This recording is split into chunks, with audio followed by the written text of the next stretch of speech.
సాధారణంగా తీసుకోకూడదు. దాడి చేయబడిన వ్యక్తి ఒక హత్యా నేరస్తుడు. ఆ ఖైదీని అన్ని విధాలుగా కాపాడవలసిన బాధ్యత, కర్తవ్యం మా పోలీసు డిపార్ట్మెంట్ కు ఉంది.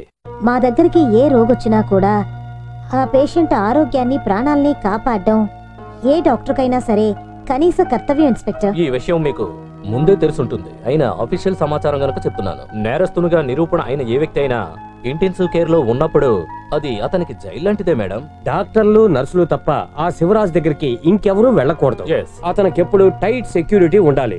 అతను జైల్లో ఉన్నట్టుగానే అన్ని ఫార్మాలిటీస్ ఫాలో అవ్వాలి. Yeah I know. అతనికి ఇప్పుడు ఎలా ఉంది? అదృష్టవశాత్తు తలకు గాయం అవ్వలేదు, కానీ అతని ఆరోగ్యం కుదుట పడ్డానికి ఇంకా కొద్ది రోజులు పడుతుంది. సిగ్గులేదు నీకు? అమాయకురాలైన ఒక విధవరాల దగ్గర డబ్బు తీసుకుంటావా? నా గురించి నీకు బాగా తెలుసు కదా. నా ప్రిన్సిపల్ ఎప్పుడూ ఒకటే, ఉన్నవాడి దగ్గర తీసుకోవాలి, లేనివాడికి సాయం చేయాలి. నా జూనియర్లు కూడా అలాగే ఉండాలనేది నా ఉద్దేశం. అందువల్ల లక్ష్మి ఇచ్చిన కేసుని మనం టేకప్ చేయాలి. అలాగే sir. Excuse me sir. Yes, what can I do for you? Sir, నేను అనురాధ, ఇండియన్ టైమ్స్ నుండి వచ్చాను. Tell me. సార్, నేను వచ్చిన విషయం. 1 minute please. Yes, Ravi Varma here. IPC 376 molestation and attempt of rape. ఎవరూ లేని సమయం చూసి ఒంటరిగా ఉన్న ఆడపిల్లని మానభంగం చేశాడు కదా. ఈ ఒక్క సెక్షన్లో కేసు వేస్తే చాలు, ఈ జన్మలో వాడు బయటికి రాలేడు. నేను చెప్పినట్టు చేయండి, ఓకే? యా. సార్, నేను Anuradha. Your miss Anuradha from Indian times.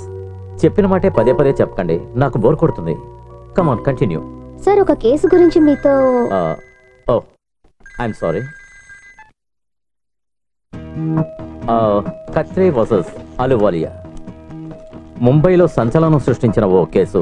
1993 AER volume 2 page number 652. మరో విషయం నీకు తెలుసా? ఇలాంటి కేసే ఒకటి ఆంధ్ర హైకోర్టుకు కూడా వచ్చింది 1994లో. KLT volume 1. పాత కేసులన్నీ ఒకసారి తిరగేసి చూడాలి కదా. Okay okay.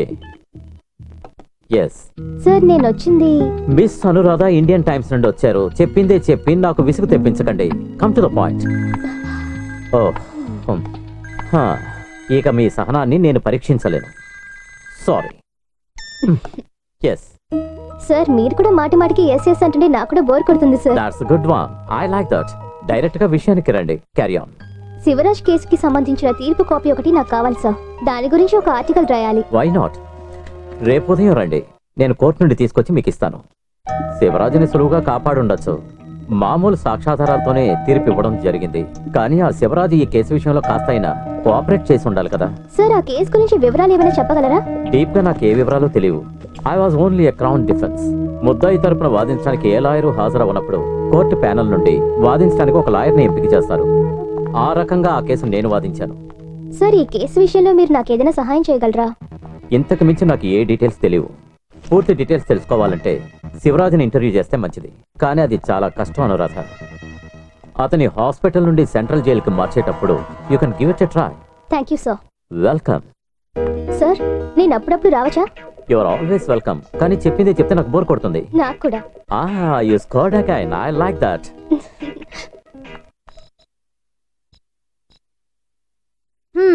నువ్వెంత చెప్పినా సరే నేను దీనికి ఒప్పుకోను. ఆ జమీందార్ కొడుకు జోసెఫ్ ఎలా చనిపోయాడో అందరికీ తెలియాలి కదా. అందుకే విలేకరైన నేను దాని గురించి విచారణ చేస్తూ వస్తున్నాను. నీ ఇన్వెస్టిగేషన్ అంతా పత్రికాఫీసులో పెట్టుకో. అది హాస్పిటల్, ప్రాణాల్ని కాపాడే చోటు. రేపేదైనా జరిగిందనుకో నేను కోర్టు చుట్టూ తిరగాలి. పాపం ఇప్పుడిప్పుడే అతను కాన్షియస్ లోకి వస్తున్నాడు. సరే, మీరేం భయపడకండి. మీ హాస్పిటల్ పేరు పాడైపోయేలా నేనే చెయ్యలే. ఎలాగైనా సరే సాధిస్తాను. సమయాన్ని వృధా చేయకుండా అమెరికాలో ఉన్న మీ ఆయనతో ఫోన్లో మాట్లాడి ఆనందించండి. నాకు చాలా పనులున్నాయి. Okay, good night. Good night. ఈ అనురాధతోని పరిహాసాలు ఆడుతుందో దిన. నీ ఆసుపత్రిలోనే ఉండి కథను ఎలా నడుపుతానో చూడు.